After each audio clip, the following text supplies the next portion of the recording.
how are you doing? And later on, switch on TV. They give me a news, they give half-truths to me. They give us whys, they feed us lies. How are we doing? Educate, they fabricate, and we sit back till it's too late.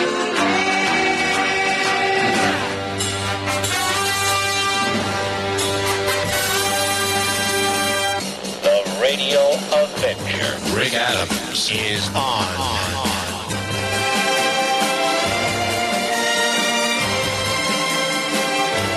Well, hello everyone, ladies and gentlemen, children of all ages. Rick Adams is with you today on this Saturday excursion to the world of reality. And today is the 30th of March, 2019. Man, we made it so far.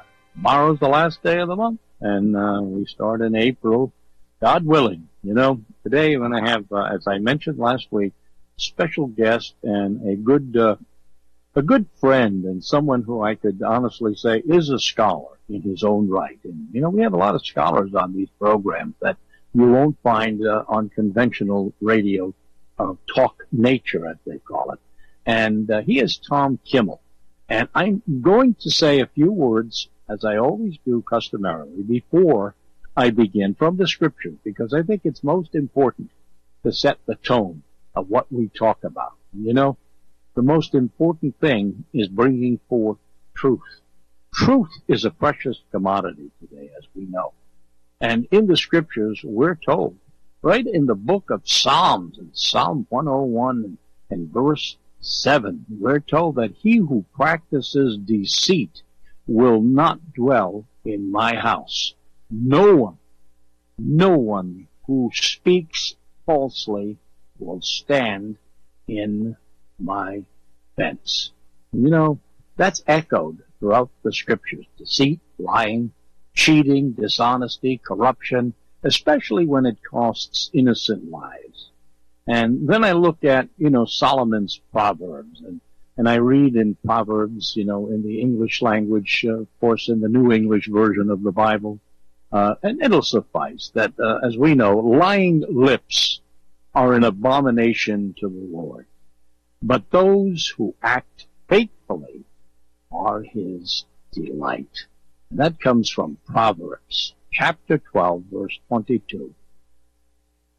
These are the words which I really hearken to bring about the foreword to this program today, because I've invited Thomas K. Kimmel, who, as you know, is no stranger to these programs, is the grandson, the great-grandson of Admiral Kimmel at Pearl Harbor. And we know that story quite well here. For those of you who don't, you'll hear about it today again. And the fact of the matter is, Tom has, he's accomplished quite a bit. He's worked as a veteran for the FBI for many years. He was in the Naval Academy, of course, graduate of the U.S. Naval Academy. He has a distinguished career. His family has also been distinguished, as I just mentioned, with husband E. Kimmel. And he was invited by me today to do a special program on what role, how major a role did the Soviet Union, the Soviet Red Army, and the Soviet Secret Intelligence have over the Churchill administration in Britain, the Japanese, and others, as well as, and most important of all, the Roosevelt administration in Washington, leading up to Pearl Harbor. Now, Tom said, I'll do it, Rick. He said, provided we can tie it all in to Pearl Harbor. And that's exactly what we intend to do, the road to war. And here he is. Welcome back, Tom Kimmel. Rick Adams, how are you, sir?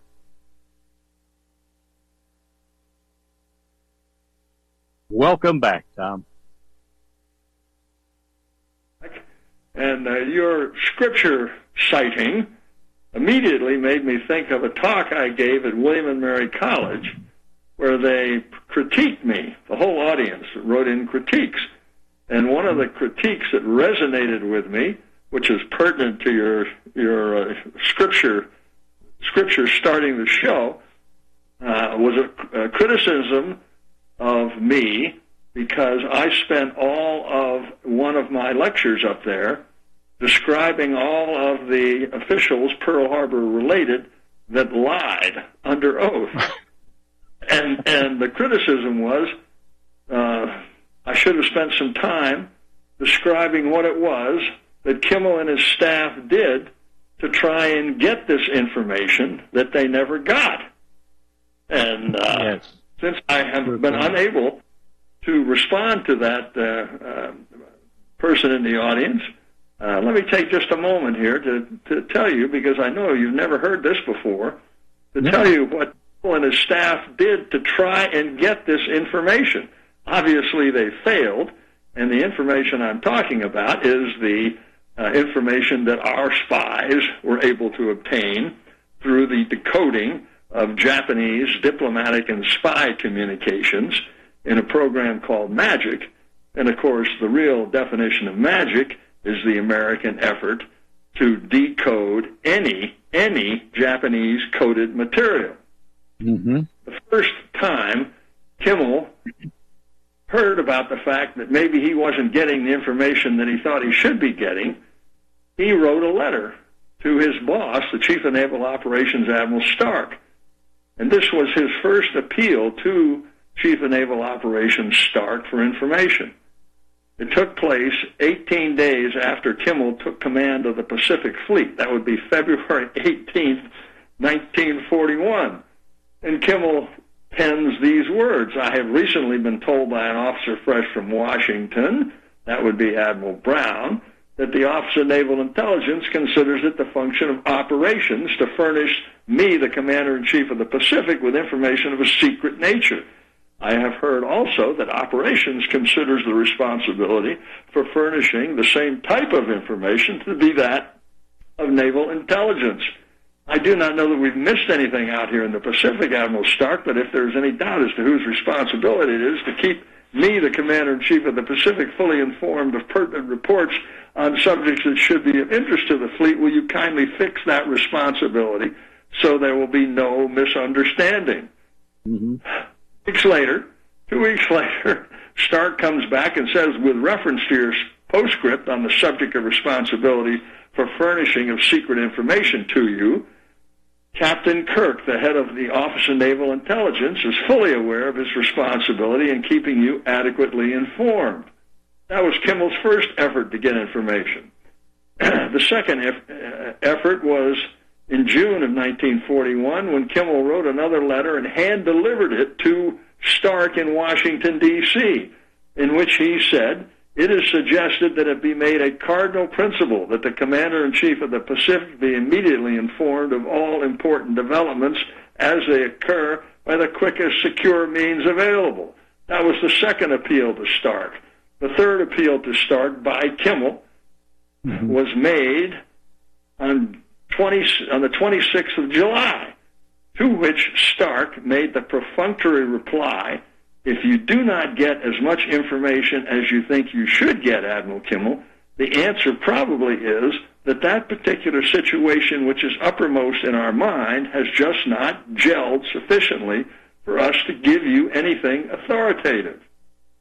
A fourth effort for Kimmel trying to get information out of Stark, armed with copies of Admiral King's shoot-on-sight operation orders. Admiral King was the head of our forces in the Atlantic. Armed with copies of King's shoot-on-sight orders given after the 4 September USS Greer event, Kimmel approached Stark on 12 September with a fourth appeal for information. What about the Pacific, Kimmel asked. Stark's reply was made a subject of his interrogation during the Naval Court of Inquiry in 1944. You, Admiral Stark, this is the question by the Naval Court of Inquiry, intended to indicate to Admiral Kimmel that you would keep him fully and promptly informed as to all diplomatic developments which you learned at least from the Secretary of State. Stark's reply was, that's right. Indeed, Stark wrote to Kimmel on August 22, 1941, that You may rest assured, Admiral Kimmel, that as soon as I, Admiral Stark, get anything of definite interest, I shall fire it along. Thus, Stark told Kimmel both that the Office of Naval Intelligence would keep him informed and that he personally would keep Kimmel informed. But in the event, neither kept him informed. Now, it doesn't end there. Pacific Fleet Intelligence Officer Eddie Layton's appeal to the Office of Naval Intelligence Arthur McCollum for information is terribly important. Eddie Layton was Kimmel's intelligence officer, and later he was Nimitz's intelligence officer for the entire war.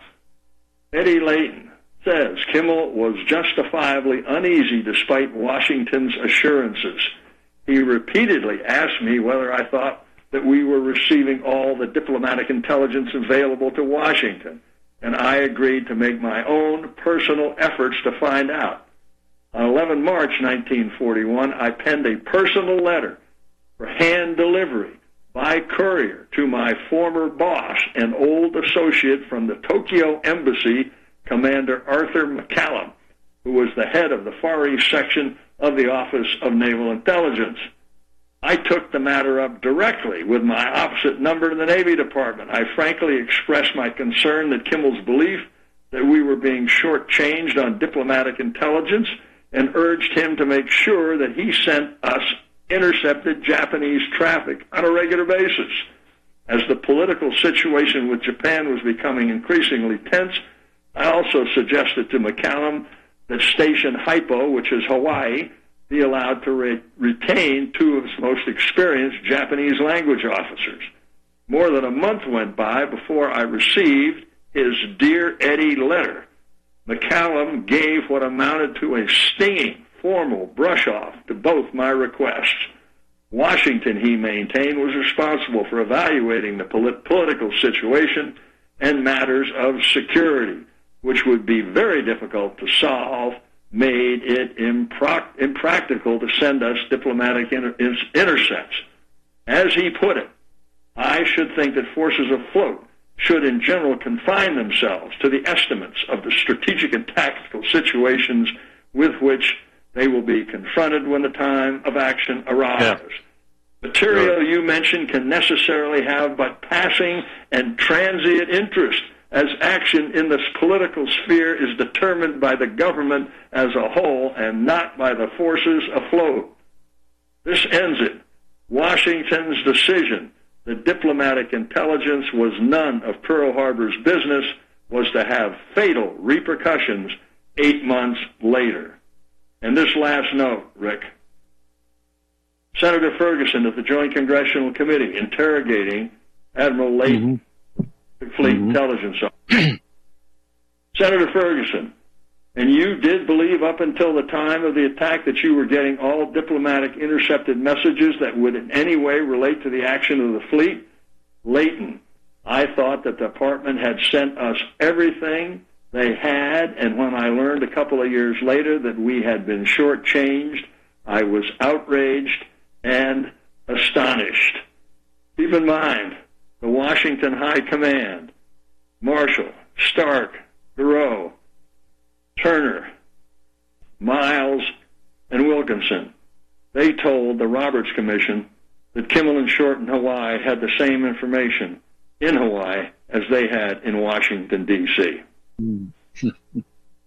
Thanks, Rick. That ends my little spiel on what Kimmel and his staff tried to do to get the information.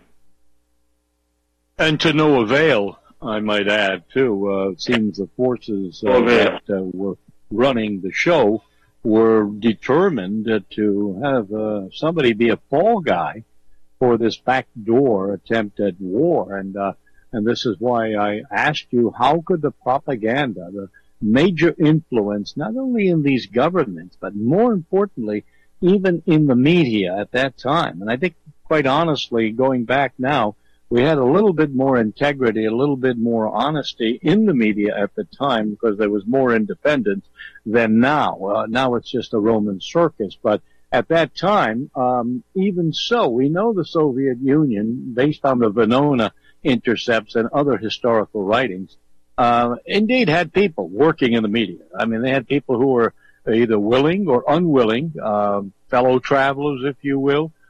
Some perhaps members of the Communist Party. They were in Hollywood, we know that, making propaganda movies in the 30s and so forth. But I asked you to come on because I never realized until recently just how extensive this campaign, this, if you will, this procedure, this program to enable these puppet governments of Stalin, Churchill, and Roosevelt to be able to actually wend Americans into a sense of being threatened. And, you know, it wasn't working, as you know, psychologically. The campaign of fear and the White Committee that Roosevelt had impaneled, all these scholars and experts and so on, you know, so on and so forth, warning the American people that if we didn't get involved in the war on the side of Russia, then we would be doomed. That didn't work, and the American people weren't buying it. So it would require some kind of attack directly on American installation. But as the Secretary of War said, I believe it was him in his diaries, we don't want it to be too big an attack, but just enough to get the American public involved in a war. And that was a treasonous admission in and of itself. But be that as it may, how big, and I'm looking at some of the key players, the Soviet agents in all the governments, including in Japan, which had full diplomatic relations with Russia, but how big an influence in the United States, in this country, and in Britain in particular, did the Soviet agents and apparatus have in bringing about the kind of psychological conditioning and deliberate acts of treachery to precipitate a Pearl Harbor? How large? Well, of course, I speak on this subject not infrequently, and I like to start with this idea of treason, because that's what we're talking about. Treason is at the core of all of this. So I usually like to start with a quotation from Cicero, 42 BC, if you will. A nation can survive its fools and even the ambitious, but it cannot survive treason from within. Right. An enemy at the gates is less formidable, for he is known and carries his banner openly.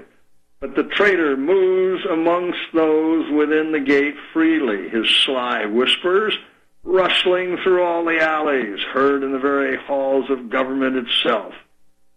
A murderer is less to fear. Now, I think that's pretty good, but I like to follow it up with probably the fellow who gave us the greatest insight into the Soviet penetration of this country. And as far as I know, he was the first to do so. And I'm talking about Whitaker Chambers. He certainly knew what he was talking about.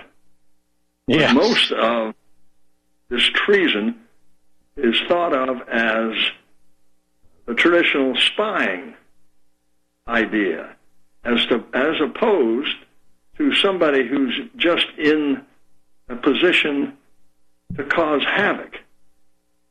And Whitaker Chambers, in his autobiography,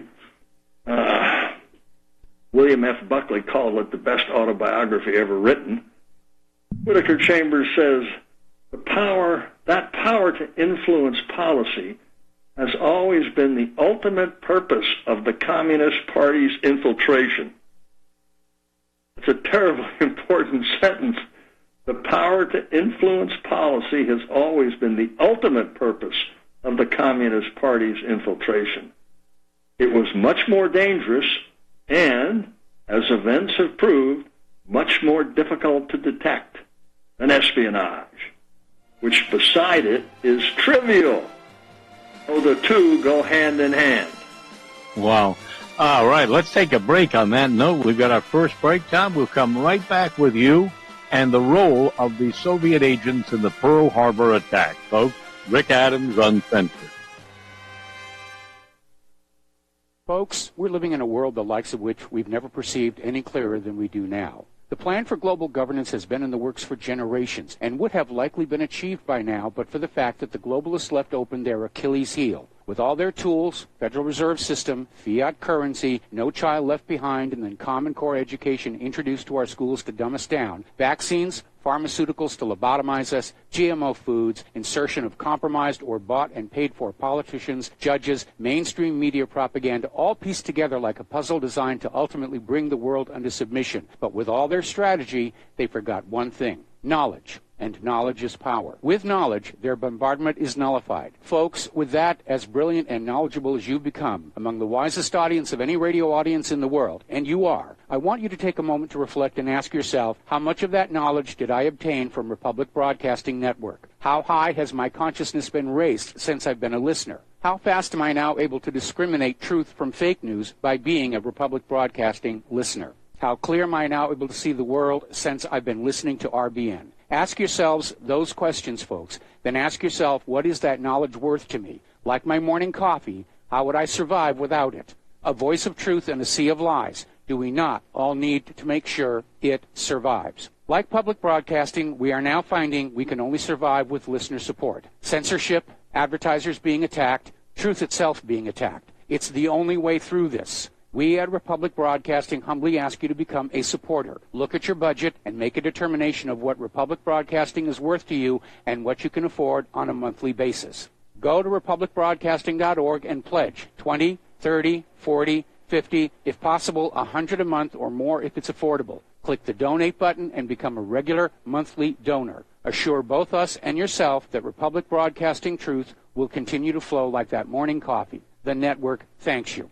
Corporate media dominates the American opinion. Finding independent voices that counter this avalanche is becoming increasingly difficult. With the endless corruption running rampant throughout our government, independent voices are needed more than ever to battle the offensive against our freedoms and liberties. As a listener of RBN, no one understands this concept better than you. Now it's up to you to do your part. The time has come for you to take action and begin broadcasting the truth to hundreds or thousands of people every month. Sound impossible? Quite the contrary. With pointed slogans from LibertyStickers.com, you can reach countless sleeping Americans unaware that they live in a real-life wonderland. LibertyStickers.com has a huge inventory of political bumper stickers and messages that reflect the truth about our government, our politicians, and the future of America. With so many in stock, there's one perfect for you. Visit us today at LibertyStickers.com. Again, that's LibertyStickers.com. Do your part. Your voice is important. Let it be heard. Don't feel like the Lone Ranger. You've got the Radio Avenger on your side. Hey, Rick Adams is on. Hey, turn your horse radio on. Rick Adams is on.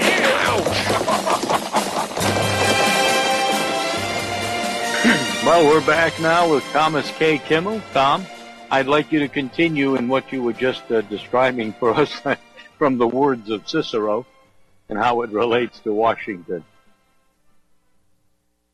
Well, I'm certainly going to have to go right to the Harry Dexter White episode because...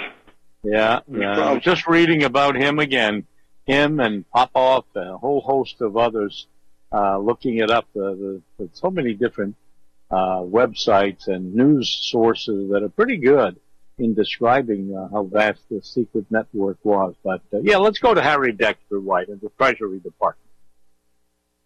Well, of course, Harry Dexter White was the fair-haired boy of the Treasury Department. And as a fair-haired boy,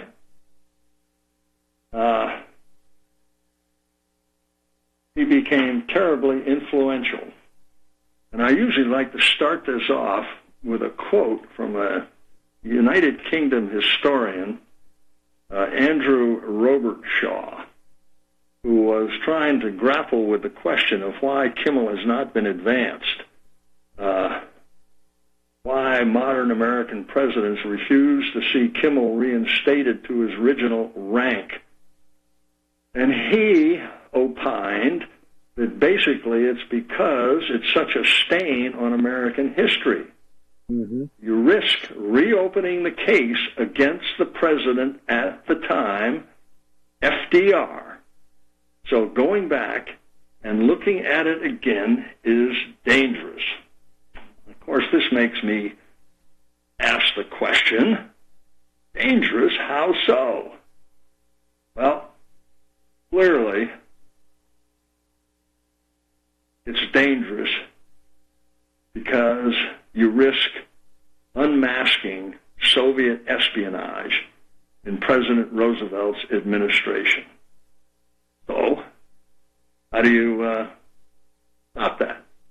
Well, you keep the focus on Kimmel and General Short, the head of the Army Hawaiian Command at Pearl Harbor, away from Pearl Harbor-related Soviet espionage, actual or suspected, in the Roosevelt administration by Harry Dexter White, Lauchlin Currie, who was an assistant to President Roosevelt, Harry Hopkins, who many thought was the alternative president, and many others, as revealed by Venona.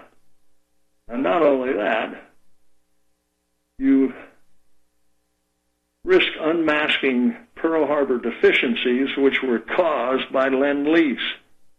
And of course, Lend-Lease was controlled by Harry Hopkins, the alternative president, and nominally by Admiral Reeves, who was a member of the Roberts Commission, of all things. Oh, what a coincidence. Yeah. Also, you risk unmasking the collusion, love that word, in the engineering of an official thesis of guilt against Admiral Kimmel and General Short. And then finally, you expose how Kimmel and Short were manipulated into retirement against their will. And of course, the big one is Harry Dexter White and the Soviets' effort to compromise him, which was hugely successful, of course, and began in the 1930s when a famous illegals officer, Ishak Agmerov, compromised Harry Dexter White. And this caused the Soviets, when Harry Dexter White received his lofty position in the Treasury Department, knowing full well that the Secretary of the Treasury, Morgenthau, had great sway over foreign policy, much to the annoyance of the Secretary of State, Cordell Hull. Roosevelt would refer to his dear friend, Henry Morgenthau. Well, Henry Morgenthau was not considered the brightest bulb on the tree, so he deferred to an admittedly very bright bulb, Harry Dexter White. And the Soviets, they knew this. So the Soviets, they tried to parlay off of this, and they arranged a meeting with a KGB officer, actually an NKVD officer in those days. Time. And Vitaly Pavlov was the man selected, and they decided they would give an opportunity to this KGB or this NKVD officer to go meet with Harry Dexter White and see if they couldn't influence American foreign policy. And, of course, what the Soviets wanted was to ensure that the Japanese attacked the Dutch, the British, and the Americans south and did not attack the Soviets to the north, which would have been disastrous for the Soviets at the time. So they had a special meeting in Washington, D.C. at the old Ebbitt's Grill. All right. We'll take another break now. We'll get back to dinner at the grill, and we'll come back with Thomas K. Kimmel, folks. Fascinating story. This is real history before your ears. Uncensored.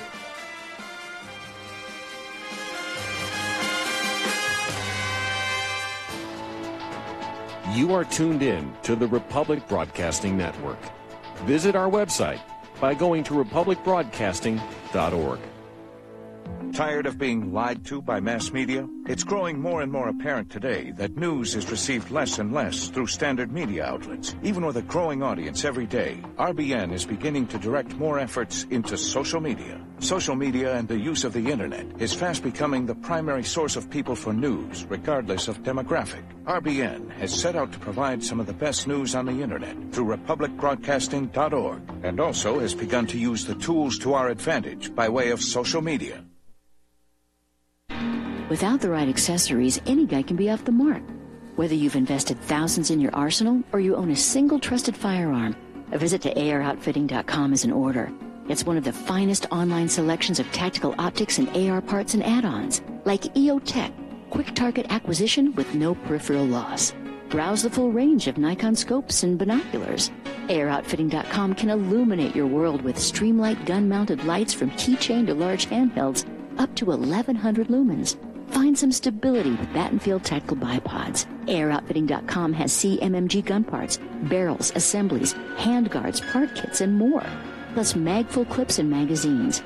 I know I've got you excited, so take a breath. Head to AirOutfitting.com. The site's super easy to navigate and features a ton of technical info, including links to manuals. We also welcome vendor and manufacturer inquiries. Remember, if you don't see it, we can get it at AirOutfitting.com. Tired of being lied to by mass media? Many people tell us about their experience with Extendivite. Just listen to what Glenn has to say. Prior to taking it, I had diabetic neuropathy. The Extendivite reduced that significantly. Acid reflux was reduced. I had athlete's foot, very severe. Trimmed that down to about 75% dandruff. Almost completely gone.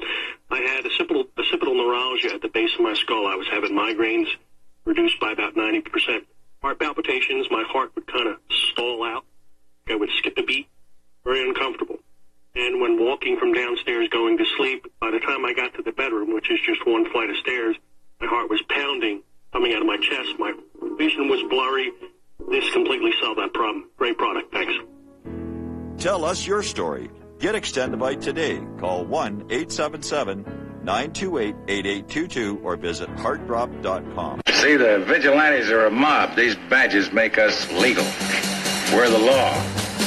And the law has the right to shoot up a mob. All right.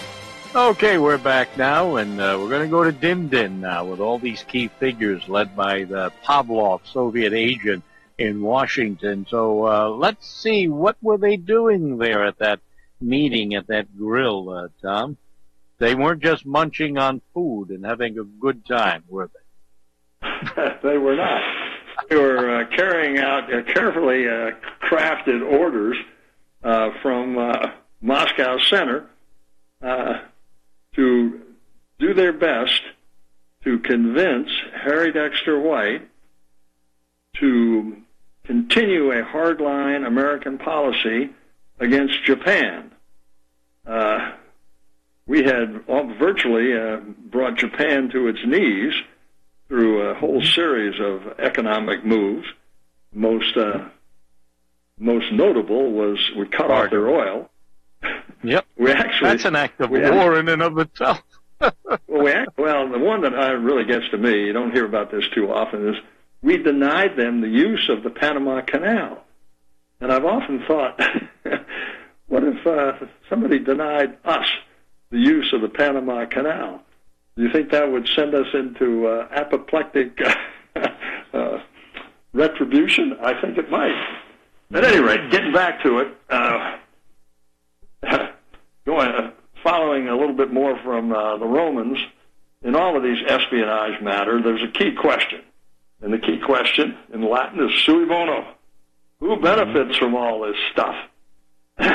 And the answer was made abundantly clear in a little different context by Winston Churchill in 1931 when he wrote The World Crisis. And he penned these words: "There are many kinds of maneuvers in war, some only of which take place on the battlefield. Right. The new maneuver which brings an ally into the field is as serviceable as that which wins a great battle." Well, amen. And of course, those words could just as easily have been written by Joe Stalin himself. Here's why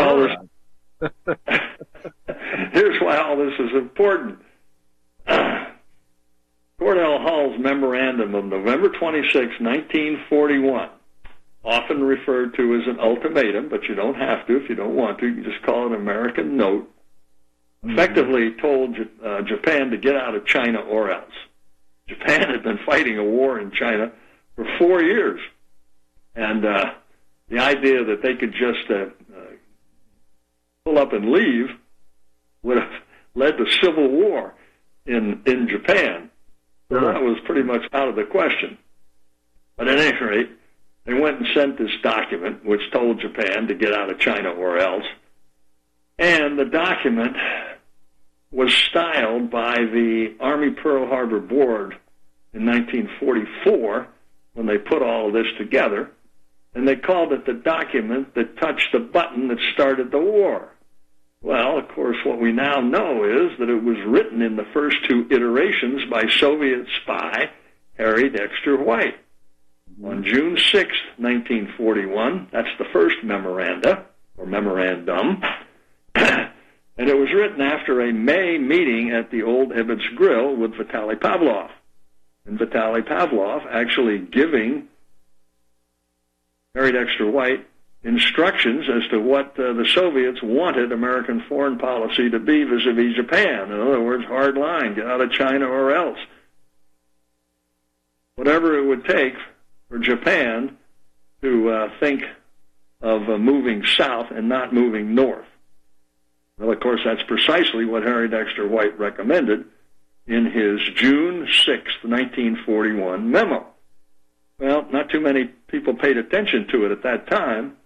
But then, November, the call again went to Harry Dexter White for how to handle American foreign policy vis-a-vis Japan. Should we send them a modus vivendi, meaning a cooling-off period for 90 days where both sides agree to do nothing for 90 days?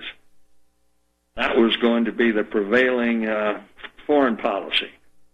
But it was suddenly changed, and the reasons it was suddenly changed are certainly up for debate. But a reason, undeniably, is that at the 11th hour, November 17th, 1941, Harry Dexter White wrote a second memorandum urging a hard line against Japan, and he wrote a letter from Morgenthau to President Roosevelt with a copy to Secretary of State Cordell Hull.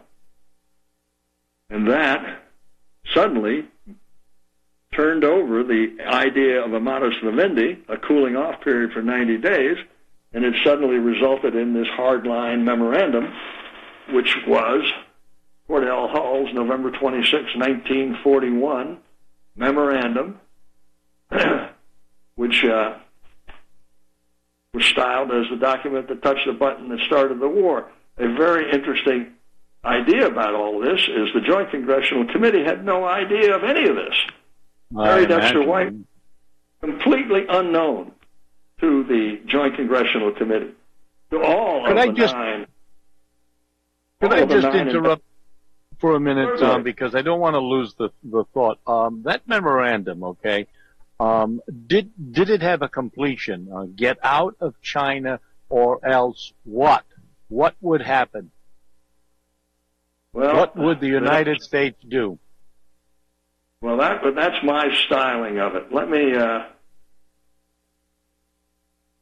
because I want to get the whole context of it and how just hot on to war some of these characters were, unbeknownst to the American people. And Okay, well, that's a vital thing. Now I'm trying to get you the actual. Yeah, pardon me for doing that, but I think it's important to understand what was this extortion all about. I mean, this was a threat. If you don't get out, we'll come in, or we'll start a revolution within, because agents within, as you said, were ready to begin a domestic upheaval. Go ahead, Rick. It's a lengthy memorandum, but I compare the three notes: the memorandum of June 6th, of November 17th, and then of November 26th. And in pertinent part, here's what Harry Dexter White's first memo looked like after his meeting with Pavlov. And again, this is in pertinent part because it goes on for several pages. On its part, the Japanese government proposes to do the following.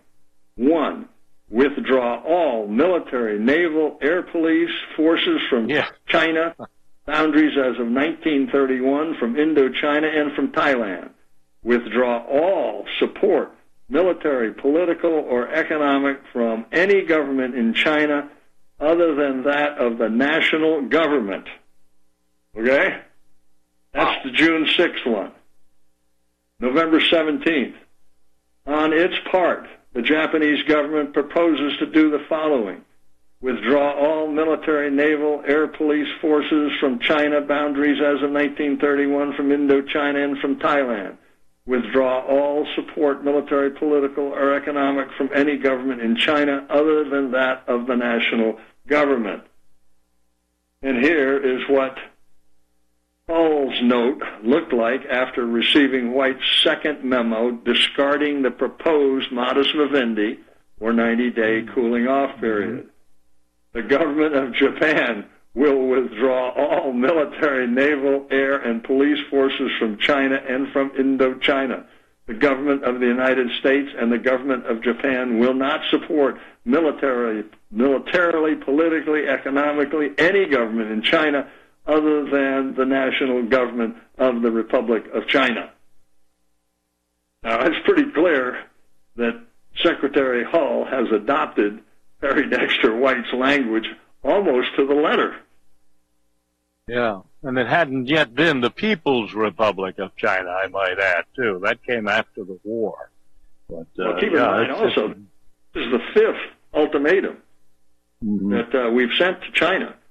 To Japan. And, of course, Japan's not sending us any ultimatum until they finally give us the December 6th 14-part note. That's an ultimatum. But Japan, they backed up what they were going to say and did it. Yeah. All right, so we're back in December now, right? Just the day. Is this the day before Pearl Harbor, December 7th, where we're talking about November 26th, 1941, is generally considered the date that Japan finally made their decision almost irrevocably that they were going to attack when they got this note. They were delaying things. They set up a deadline, but they were delaying. They delayed their initial deadline from the 25th to the 29th of November. And they did that waiting for Secretary of Hull's note. And when they got Secretary Hull's note, then they proceeded with their attack plan. Very interestingly, to me anyway, is that Harry Dexter White was identified as a Soviet spy by Whitaker Chambers in 1939. 1939. Eyewitness. That was the book. In Witness, Chambers identifies Harry Dexter White as part of his espionage apparatus, but wrote that he did not remember telling Adolf Berle, who was J. Edgar Hoover's counterpart in the Department of State. Chambers gave a list of people that he knew were Soviet spies, but he couldn't remember if he gave Burl the list with the name of Harry Dexter White on it or not. The fellow who was squiring Chambers around, Isaac Don Levine, was a journalist who actually had collaborated with Soviet spy defector Walter Krivitsky. That led to a further collaboration with Soviet spy defector Whitaker Chambers. Levine was trying to alert U.S. officials to Krivitsky's report that Stalin would join Hitler and predicted the Nazi-Soviet non-aggression pact of August 1939. He next tried to alert officials, and by he, I'm talking Isaac Don Levine. He next tried to alert officials to Chambers' information about Soviet espionage in the United States. So, at any rate, we go back to 1939 when Harry Dexter White is first mentioned as a Soviet spy. This caused, and this is to me terribly interesting, this caused J. Edgar Hoover great angst. And in 1948, a memorandum from his assistant director, Mickey Ladd, to the director. Ladd is asking J. Edgar Hoover, do I understand correctly that Chambers talked to Burl, again, the head of security for the Department of State, in 1939, and we interviewed him in May of 1942, and Burl gave us information first in June 43. How did we come to contact Chambers in 1942, and did we take any investigative action then? What did we do in the year from May 42 to June 43 about the data received from Chambers? And why did we not interview Chambers sooner than May 1942? That was all a question that Hoover had for Ladd. And Ladd responds by saying, this investigative delinquency was a reflection of the general investigative delinquency in the field, that's the FBI field, during the period prior to and subsequent to Pearl Harbor. Hoover noted on the memo that we should learn from this instance and not have a recurrence. Isaac Don Levine was named in the memo. Well, also at this point, I might add, too, wasn't the State Department one of the very top vestiges of Soviet spy apparatus in the United States during those years? Yeah, we'll get to a big list of them in just a minute. But I have one more thing to say about American Note, because it's terribly important in the Pearl Harbor story and as it relates to Admiral Kimmel. And that is this. On November 5th, 1941, both Marshall, the head of the Army, and Stark, the head of the Navy, wrote a joint memorandum to President Roosevelt in which they said that the Chief of Naval Operations and the Chief of Staff are in accord in the following conclusions: that war between the United States and Japan should be avoided while building up defensive forces in the Far East until such time as Japan attacks. Specifically, we recommend to you, President Roosevelt, that no ultimatum be delivered to Japan. Well, obviously, Roosevelt ignored the advice from the head of his Army and the head of his Navy. But they sent this information, this November 5th joint memo to Roosevelt. They sent a copy of it to Kimmel out in Hawaii. They sent it on November 14th. Kimmel received it on November 20th. Well, that would certainly seem, in Kimmel's view, that he's being kept apprised of what's going on.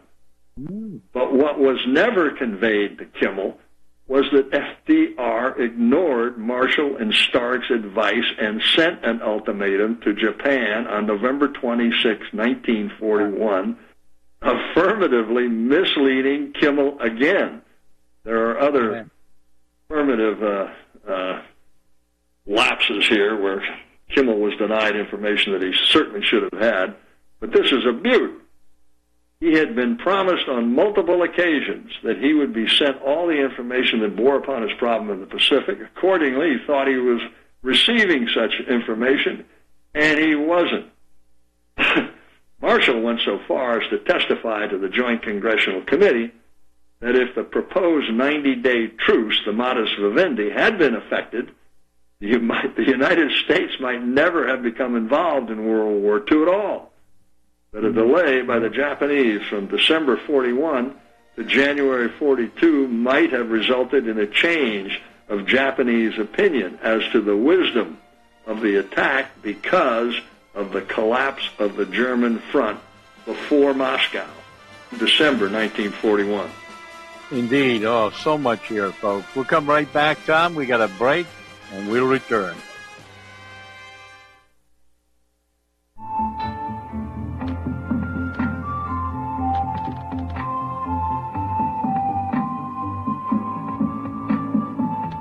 Do you know there is an ongoing war right here in America?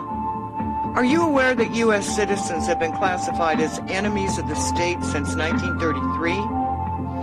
Have you recognized that our entire government is really a vast network of interlocking corporations engaged in commerce? Look up Title 28, Section 3002. Tune in to In Defense of Humanity on Saturday nights at 7 p.m. Central Time. Find out what's really going on and learn how to protect yourself and your family as flesh and blood men and women living in a corporate reality.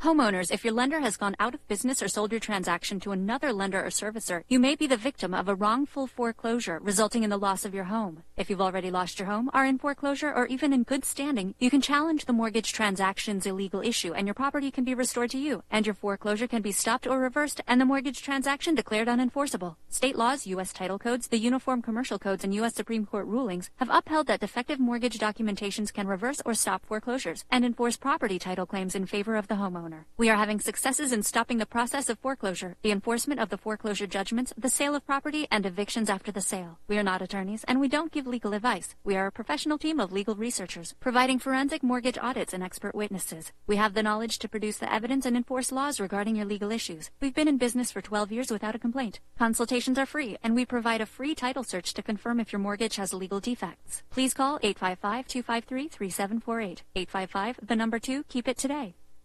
Extend your life with Extendovite. When your doctor tells you you have bad cholesterol or blockages in the arteries, what do? When diet and exercise is not enough, we try medications and hope for the best. For the last 2 decades, I have been telling people about a natural method to help solve these problems and more.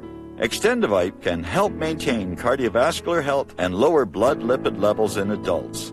The 7 herbs in Extendovite are known to work together synergistically to get the results we hope for. There are many testimonials on Extendovite's effect on circulatory-related ailments. Get Extendovite today to start your journey back to a healthier life. To order, call 1-877-928-8822 or visit heartdrop.com or see us on amazon.com. Extend your life with Extendovite. What have you done? Thousands of years of building and rebuilding, creating and recreating so you can let it crumble to dust. 1,000,000 years, the sensitive men dying for their dreams. For what? So you can swim and dance and play.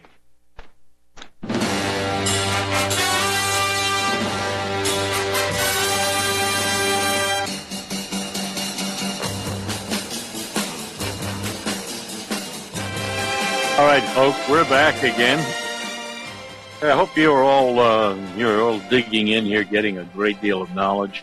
It's important that we know this. We're speaking with Tom K. Kimmel, who is the grandson of the late Admiral Husband E. Kimmel, who, along with General Walter Short, head of the Army at Pearl Harbor, were both railroaded deliberately as scapegoats for the Roosevelt administration and those who were puppeteering America into the war. And it's a shame, it's a dishonor, it's an absolute disgrace and stain on American history, and it has yet to be fully vindicated on the part of these two gentlemen. So anyway, we're talking with Tom, and Tom has a wealth of knowledge before us. So I don't want to hinder you, Tom, from continuing. The only thing I would add is this right now, and I could add a few other things, is, when Roosevelt first was installed in 1933 as president, he began to come under some media scrutiny, some honest people in the field,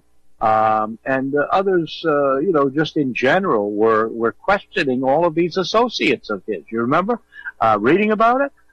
This one was a communist, that one was a communist, this one was a Soviet apologist. And you know what Roosevelt quirked?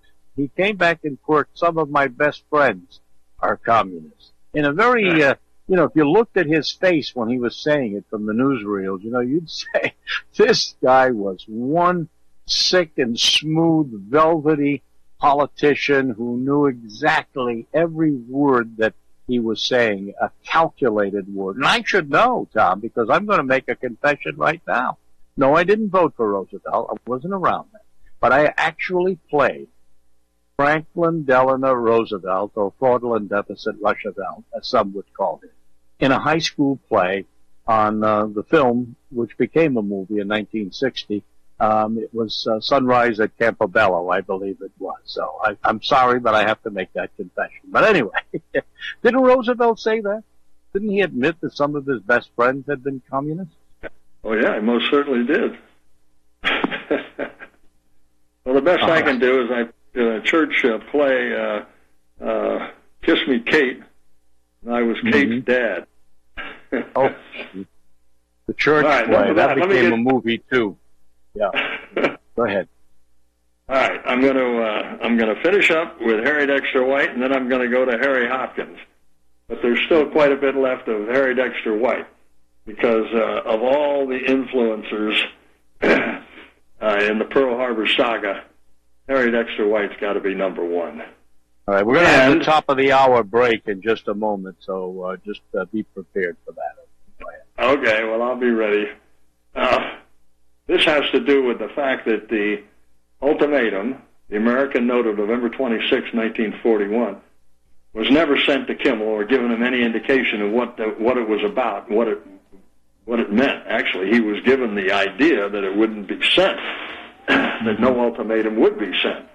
But it was. Well, here's the break, Tom. We got the music, so you just stay where you are, and we'll come right back to that. And folks, you're listening to Rick Adams Uncensored on Republic. We'll return with Tom Kimmel in just a couple.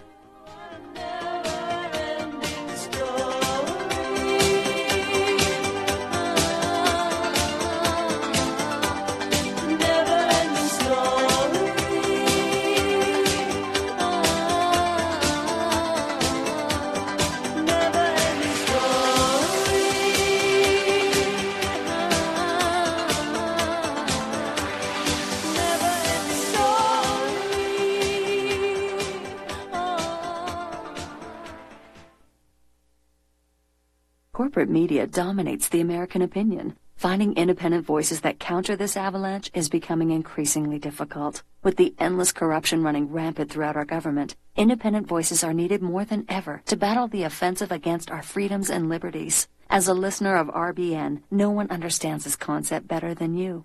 Now it's up to you to do your part. The time has come for you to take action and begin broadcasting the truth to hundreds or thousands of people every month. Sound impossible? Quite the contrary. With pointed slogans from LibertyStickers.com, you can reach countless sleeping Americans unaware that they live in a real-life wonderland. LibertyStickers.com has a huge inventory of political bumper stickers and messages that reflect the truth about our government, our politicians, and the future of America. With so many in stock, there's one perfect for you. Visit us today at LibertyStickers.com. Again, that's LibertyStickers.com.